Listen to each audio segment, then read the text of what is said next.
I live in an apartment in a sketchier side of my town, so I'm not unaccustomed to strange people pulling up and strange things happening. I've been through a home break-in, so I'm very hyper-vigilant when it comes to keeping myself and my home safe. I also smoke cigarettes. Nasty habit, I know.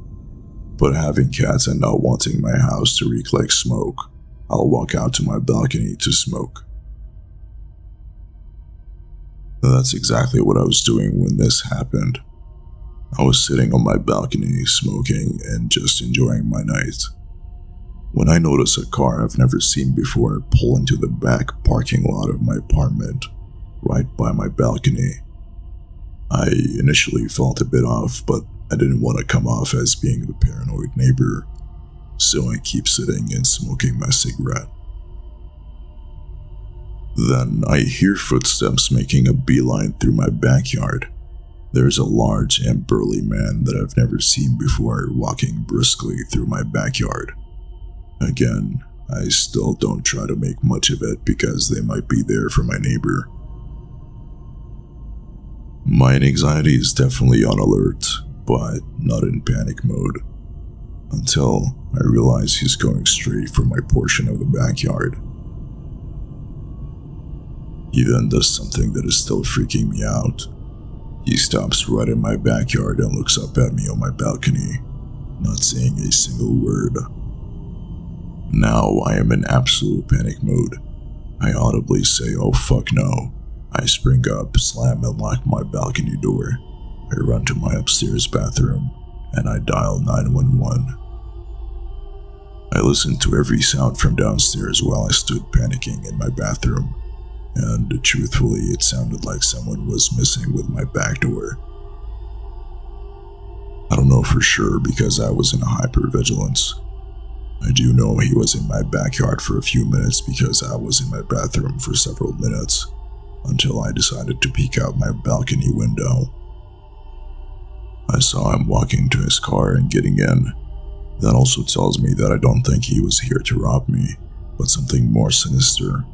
Luckily, he was lazy because, again, I live on the cheaper side of town, so you can imagine the quality of my doors and locks.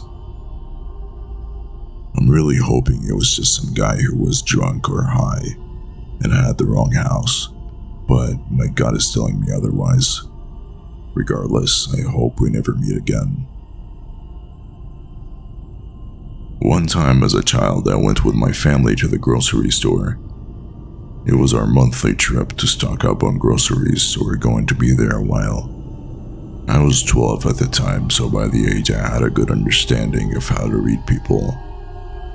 We started in the produce aisle, and suddenly a strange man caught my eye. He was standing awkwardly close to us, sort of fake browsing the vegetables. His body language seemed off. He was standing with his back to us, but something seemed strange about the way he was positioned. As we slowly moved down the aisle, he would slowly rotate so his back was always facing us. As we got a little closer, I could tell he was wearing those see-behind glasses. Those gimmick sunglasses that have hidden mirrors on the inside of the lenses so you can see behind yourself. He had a dirty gray zip-up jacket on, and long, dark, messy hair. He had to be in his 40s. Our shopping went on, and wherever we went, I would see him standing there staring at me from across the store. He would keep his distance from us, but he was always within eyesight no matter where we were in the store. About 30 minutes in, my mom still hadn't noticed it, but he was starting to really creep me out. My mom didn't believe me at first. Eventually, we got to the refrigerator aisles, and this is when it got weird. Whatever aisle we were in, he would quickly pace past us, occasionally. At this point, he wasn't even trying to look like he was shopping. My mom and sister were starting to notice this and also seemed concerned.